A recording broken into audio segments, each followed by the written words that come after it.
dont certains ont été primés et ont participé à de nombreux festivals internationaux. Nous n'aurions pas pu obtenir ces succès sans le soutien. Pour vous exprimer notre sincère gratitude. Sans votre contribution, nous ne serions pas là aujourd'hui pour célébrer cette journée historique. Nous souhaitons également adresser une mention spéciale à UNICEF Sénégal pour son soutien financier technique à l'automatisation des défis par les biais du Summer Page. Merci beaucoup UNICEF. Nous avons connu la participation du ministère de la Femme et de la Solidarité à nos activités et l'engagement total de la CONAF Sénégal qui nous appuie dans toutes nos actions sans faillite. Merci Madame Justine.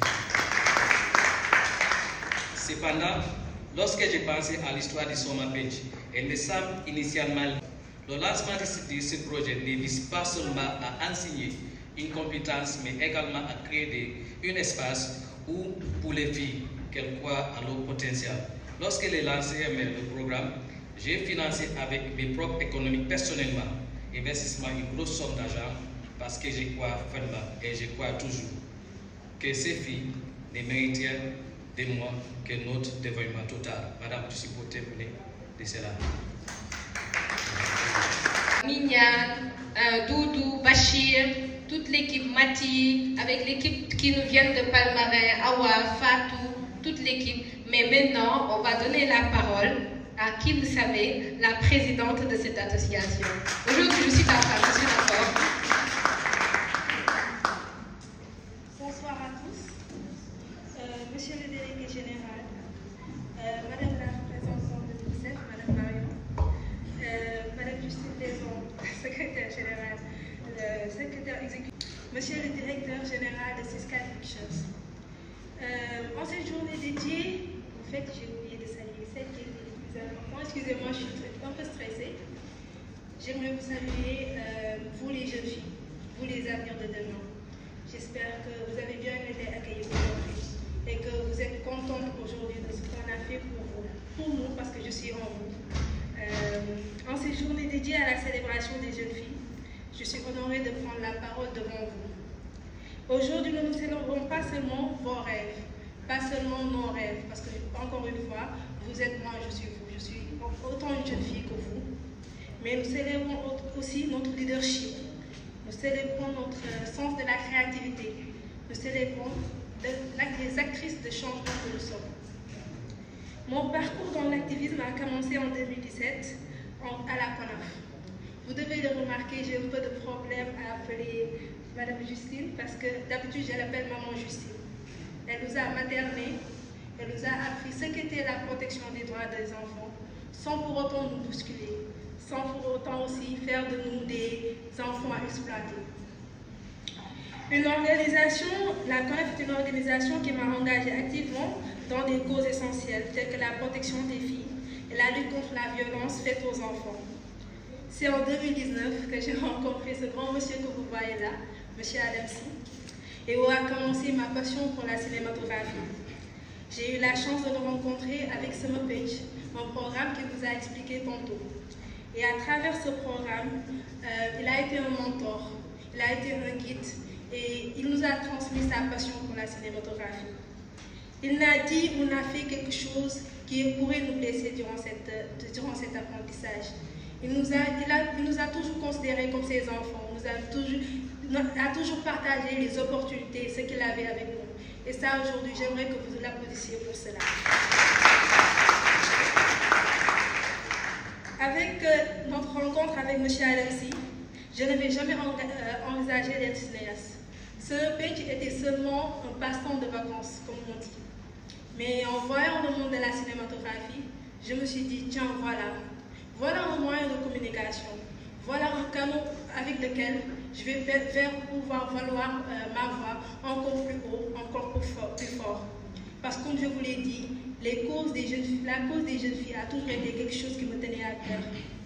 Et j'ai pu réaliser en 2020, avec l'appui de l'UNICEF, un film que je vous ai présenté tout à l'heure lors du cocktail, Prison émotionnelle, qui est un film qui va parler un peu de la santé mentale d'une jeune fille. Je ne vais pas vous en dire plus, on va montrer mon film tout à l'heure.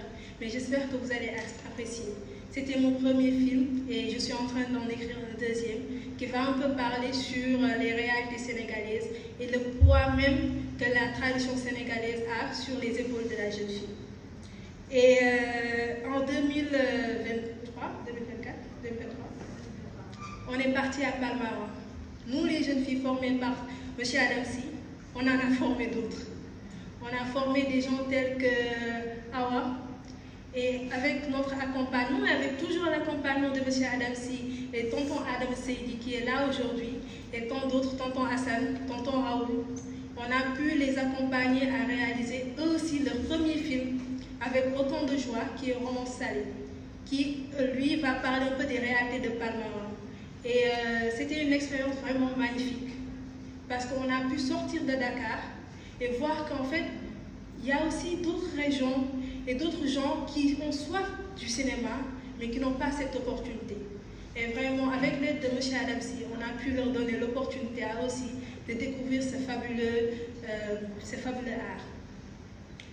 Et je tenais à remercier chaleureusement M. le délégué de nous avoir accueillis aujourd'hui et remercier d'autres partenaires tels que UNICEF et remercier notre marraine, Mme Zobida Fall, qui j'ai rencontrée il n'y a pas si longtemps que ça, mais qui m'a impressionnée et qui m'a un tant soit peu donné sa soif de réussite. Et je tenais à vous remercier vous aussi. Et je vais aussi remercier Mme Justine, Maman Justine. Elle, vraiment, j'ai pas les mots. Cette dame, j'ai pas les mots pour la décrire. Je tenais à remercier aussi toute l'équipe de Haute Cinéma qui se donne tout ce que vous voyez. Mais j'aimerais aussi remercier l'équipe de Haute Cinéma. Ce sont des gens engagés. Qui grandissent, qui font révéler des talents et qui créent, mais créent de toutes pièces, en fait, quelque part, des professions, des choix de vie et des choix de carrière. Et j'en suis particulièrement heureuse et émue. Il y a quelques mois, j'ai reçu ce message-là de Adams qui me disait oui, Zouida, est-ce que tu voudrais bien pouvoir nous accompagner, être la marraine de cinéma pour la journée de la jeune fille. Quand j'ai reçu ce message, ce que je me suis dit, c'est pourquoi moi? Parce que encore aujourd'hui, je considère qu'il y a du chemin à faire par rapport à moi-même, mais du chemin à faire en termes d'accompagnement pour le peu de personnes que j'ai déjà autour de moi. Et je trouvais que le poids pouvait être lourd et que j'avais encore des choses à faire avant de pouvoir dire oui à cette invitation-là. Et je me suis rappelée de la jeune fille que j'ai été. La jeune fille qui est née à Saint-Louis, qui a grandi à Saint-Louis, qui avait tout son cursus scolaire à Saint-Louis et qui n'a jamais eu peut-être cette opportunité de rencontrer d'autres femmes à part le canal de la télévision. Et qui serait aujourd'hui ravie, avec les pleins d'étoiles dans les yeux, de pouvoir avoir ce moment-là où un talent serait célébré, un film présenté, qu'il y ait des moments de ce type-là où d'autres jeunes filles de son âge, avec les mêmes aspirations, les mêmes rêves, les mêmes peurs, les mêmes doutes qu'elles-mêmes, puissent se retrouver en un seul endroit. Et c'est pour cette jeune fille-là que j'ai été, que je suis là aujourd'hui. Ça fait 20 ans qu'elle n'est plus la jeune fille qu'elle a été, mais elle a toujours ses yeux qui brillent et cette aspiration à pouvoir aller plus loin. Et ce que nous avons en commun quand vous parlez, quand je vois les jeunes filles, quand elles sont venues me voir, quand je les entends parler de vision, quand je les entends parler de vision des filles de l'avenir et quand je leur demande d'exprimer, de s'exprimer, de parler, de prendre la parole, c'est parce que trop souvent, encore aujourd'hui, dans nos pays, nos voix sont silenciées ou invisibilisées. On a besoin d'entendre toutes ces voix-là. Pour moi, alors pour moi, ce qui est important, ce n'est pas tant ce qu'elles disent, mais qu'elles aient le droit de le dire. Et si je dois les accompagner tous les jours pour qu'elles aient le droit de le dire, de s'exprimer, de refuser, parce qu'on vit dans une société qui ne nous permet pas forcément de refuser, de pouvoir dire non, de pouvoir dire oui, etc., je serai là avec vous. Parce que transmettre est important, leur montrer qu'elles le valent, qu'elles sont valables, que leur existence seule suffit. Le fait qu'elles soient suffit entièrement. Et si, à travers moi, d'une manière ou d'une autre, je peux aider à faire ce travail-là, je serai avec vous. Je serai avec vous aujourd'hui, je serai avec vous demain et je serai avec vous pour toutes les années à venir. Parce que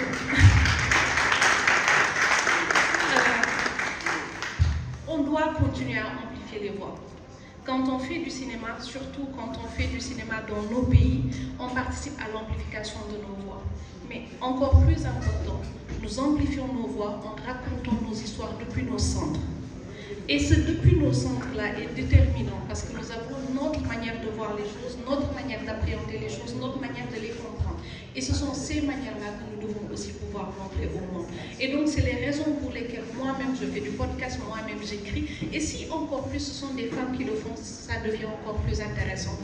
Parce que dans cette histoire de transmission-là, nous jouons un rôle central et voilà toutes ces raisons qui me font être là. J'avais préparé un autre texte, mais en vous écoutant, en passant ce moment-là avec vous, c'est énormément d'émotions.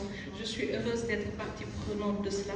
Matou, continue à parler, à t'exprimer, que personne n'éteigne jamais ta voix, que cette flamme qui brille en toi, que ce côté trop qu'on peut, comme on en a discuté la dernière fois, qu'on peut avoir à cet âge-là, dans la vingtaine. Je suis comme ça. Dans la vingtaine, d'être trop, continue à être trop.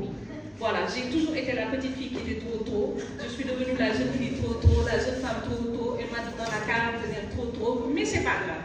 Continue à dire toutes ces choses-là, à embrasser toutes les choses que tu désires. Quand on te demande qu'est-ce que... D'applaudir encore une fois. Je vais laisser monsieur.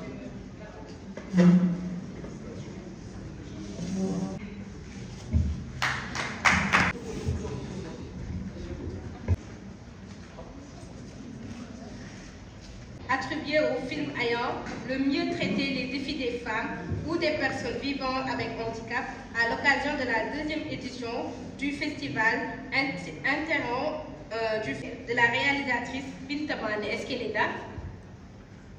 Binta, elle n'est pas là. Mounas, est-ce que tu peux venir récupérer pour Binta? Kalsoum, son prix. Oumou Kalsoum, malheureusement, elle est pas là. Maintenant, Ami Diakité, est-ce que tu peux venir récupérer? Vous allez bien, cette chanson s'appelle Gorée. C'est une chanson qui parle de l'honneur. On parle des jeunes filles aujourd'hui. À Romonsali, qui est mon tout premier film. C'est un honneur immense de pouvoir partager cette première avec vous. Je tiens également à remercier chaleureusement Auto-Cinéma et Sky Pictures Entertainment pour leur soutien et l'opportunité qu'ils m'ont offerte de réaliser ce projet. Leur accompagnement a été essentiel et sans eux, ce rêve n'aurait jamais pu être réalisé. Je dois vous avouer que, bien que le cinéma n'ait jamais passionné, je n'avais jamais pensé à en faire une véritable carrière. C'est lors de mes vacances de Noël dans mon village palmarin que j'ai rencontré des personnes formidables qui ont changé ma perspective. Ils m'ont aidé à réaliser un film qui reflète les réalités de mon environnement, bien sûr, palmarin. Dans Romonsali, nous abordons plusieurs défis auxquels sont confrontés les jeunes palmarinoises et palmarinois. L'un de ces sujets est l'immigration clandestine, un phénomène qui touche profondément notre village en raison de sa proximité avec la mer. Un phénomène qui ne cesse de faire des victimes et de blesser et de briser des familles. Beaucoup de jeunes sont tentés de partir car ils ne trouvent pas suffisamment de perspectives locales pour s'épanouir. Nous avons également parlé des grossesses précoces qui constituent qui destituent de nombreuses filles dans notre communauté. Je m'appelle Chérif Bachir Diallo. Je suis cadreur, en même temps directeur de la photographie et chef opérateur de ce film. Je m'en vais vous présenter ce film qui est Romonsali, qui parle de l'immigration clandestine. De ce fait, je suis vraiment heureux d'être là ce soir avec vous. Et je tiens à remercier les membres de Auto-Cinéma et de Sky Pictures, plus particulièrement Tonton Adamsi, de nous avoir donné cette opportunité de travailler dans ce projet avec lui en tant que chef opérateur et directeur de la photographie. C'était une expérience enrichissante, surtout pour quelqu'un comme moi qui est à la fois dans le cinéma et engagé dans la protection de l'enfant depuis 2016. Pour ce film, j'ai eu le plaisir de quitter Dakar et aller jusqu'à Palmarin, rencontrer des jeunes talents locaux en tant que directeur de la photographie, mais aussi de partager une aventure humaine inoubliable. Réaliser ce film a été pour moi un véritable bonheur, non seulement sur le plan artistique, mais aussi sur le plan personnel. Je me tiens ici comme un réfugié, ce qu'on pourrait appeler aujourd'hui la masculinité positive. Pour moi, il est crucial en tant qu'homme de soutenir et d'accompagner les femmes dans leur quête d'autonomie et d'épanouissement. Dès mon plus jeune âge, j'ai intégré le CCDEJ, le Conseil départemental des enfants et jeunes. Et à ce titre, j'ai eu l'occasion de faire un plaidoyer au niveau national et au niveau international. Et je me souviens encore de mon voyage à Addis Abeba avec Tata Justine et Tonton Raoul. Pour ces filles-là, pour s'exprimer à travers le cinéma et aussi jouer un rôle capital clé dans l'industrie du cinéma. Parce que souvent, on voit les filles devant la caméra, pas derrière dans les coulisses, là où se trouve l'affaire du cinéma. Et souvent, aussi, il y a des obstacles qui freinent certaines filles. Parce que si vous rentrez dans un monde qui est dominé par les hommes, souvent, il y a la tentative de comment on dit ça, les gens vont monter la masculinité, avoir des harcèlements, pas harcèlements, des stigmatisations, essayer de s'abuser, avoir des relations indécentes, des chantages. Vous voyez ça beaucoup dans le monde du cinéma. Parce que pour avoir des postes, il faut la fille essayer de donner sa cœur, ce qui mange tout, c'est pas normal. Raison pour laquelle j'ai commencé dès 2016 à initier cette émission-là qui est en train de grandir. Nous avons réalisé environ 200 films. Il y a environ une vingtaine qui ont reçu des prix. Il y a la plupart de ces filles aujourd'hui, vous voyez, ils sont des cadres, ils voyagent, ils font les films, ils produisent. Il y a Matou Amma qui est devenue productrice. Elle produit, elle réalise. Il y a Oumou Kolsoum aujourd'hui, qu'elle a été sélectionnée par UNICEF pour représenter les jeunes filles de l'Afrique subsaharienne, du 6 continents. Actuellement, il n'est pas là aujourd'hui avec nous parce qu'il est occupé avec d'autres. Vous voyez? Et c'est dans ces combats-là, je me dis, en tant que réalisateur, je dois un rôle à jouer. Si ne suis pas, le moment où je vais quitter de ce monde, il y a des gens qui vont dire Adams avait fait cela avec cela. Aujourd'hui, quand je vois certaines de ces filles-là en train de mener le propre voie, vous voyez, parfois, il y a un moment où j'ai postulé en position, ces filles aussi postulent et ils gagnent. Et je suis fier de voir ça. Vous voyez, ça, ce sont des choses qui me touchent. D'autres choses, pourquoi on a choisi ces outils pour commémorer la Journée internationale de la jeune fille, je voulais utiliser comme moyenne pour montrer aux populations que les filles aussi, ils ont le mot à dire. Et ensuite, si vous regardez au Sénégal, la plupart du temps, tout ce que nous faisons dans le divertissement culture éducatif, ça s'est fait ici à Dakar. Et nous avons décidé, l'année dernière, avec les contributions des filles, qui nous a dit, tonton Adam, est-ce que nous ne pouvons pas aller ailleurs? Après, il y a une fille qui est parmi nous, qui s'appelle Mounas Tamba. Pourquoi aller à Palmarin? Après, ils ont parti faire le repérage. Après, ils ont venu nous Palmarin. Et bien, nous sommes allés à Palmarin. Et ce qui est intéressant, c'est la première fois que ces gens-là regardent les films dans les écrans numériques grands. Et même le maire a dit ça. Et durant ce jour-là, nous avons projeté des films de sensibilisation sur la lutte contre la viol, l'autonomisation des filles dans la science, amener un débat. Alors, au finish, nous avons réalisé ces films. Et donner cette fille-là à aujourd'hui de présenter son premier court-métrage. Et nous passons ces films-là à Lyonnais dans le festival. Alors, On ne peut pas monter ça aujourd'hui, qui est là, qui s'appelle Ngiriala. Là, on a monté le combat qui a été fait par la société civile, les populations. Et là où se trouve le blocage, parce qu'à un moment donné, le code a été établi, élaboré, y compris le ministre de la Justice, le ministère de la Femme, de la Famille et d'autres secteurs de l'État. Le seul problème, je ne sais pas où se trouve ce problème-là. Il y a des gens qui sont au niveau du présidence à cause du problème social, d'après ce que j'ai entendu. Parce que le document a été bien élaboré. Seulement pour débattre à l'Assemblée nationale. Il a été débattu à l'Assemblée nationale. C'est les personnes qui devaient promulguer ça, mais je ne sais pas ce qui s'est passé. Mais nous avons fait un film sur ça. Surtout avec ce qui s'est passé avec la mendicité. Les enfants qui viennent dans la sous-région et qui sont là, nous on avait traité ce sujet-là, mais malheureusement, on ne peut pas montrer le film. Le film est là, il s'appelle Guiria, là, cette affiche-là. J'entends rien. Vous pouvez vous présenter davantage? On sait que c'est Zoubida, la star. Hey, quelle star? Dites-nous en plus. Bonsoir, je suis Zoubida Fall, je suis la marraine de E2 Cinéma dans le cadre de la journée de la fille.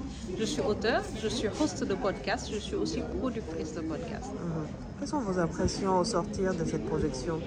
Je suis émue de voir ce travail-là, de voir ces vocations nées, et pour la plupart, elles sont nées de manière complètement fortuite. Ces jeunes filles ne partaient pas forcément pour du cinéma, elles sont arrivées à la rencontre de ce projet-là, elles ont découvert une passion, un métier, et en plus elles se lancent, elles font un travail qui est extraordinaire. Alors, il y a des talents qui ont été... Totalement, voilà.